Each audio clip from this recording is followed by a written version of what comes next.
அல்லாஹுடைய ஆற்றலால் ஒரே இரவில் மஸ்ஜிதுல் ஹராமிலிருந்து பைத்துல் மக்திஸ் வரை சென்ற அந்த பயணம் இஸ்ரா என்று அழைக்கப்படும்.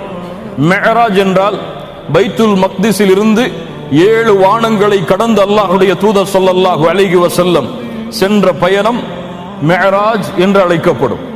கண்ணியத்துக்குரியவர்களே, இந்த பயணத்தில் இன்று பலர் கருத்துக்களில் கூறுவது போல அல்லாஹுடைய தூதர் கனவில் சென்றார்கள், அல்லாஹுடைய தூதருடைய ரூஹ் சென்றது, அல்லாஹுடைய தூதருடைய கல்பு சென்றது என்பது கிடையாது.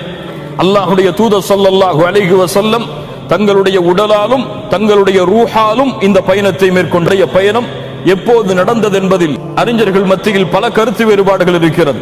சிலர் ரபியுல் அவ்வல் மாதத்தில் என்று, சிலர் ரஜபுடைய மாதத்தில் என்று, இன்னும் பலர் ஹிஜ்ரத்துடைய பயணத்திற்கு முன்னால் ஆண்டில் என்று, 2 ஆண்டுகளுக்கு முன்னால் என்று, இப்படி பல கருத்து வேறுபாடுகள் இருக்கிறது.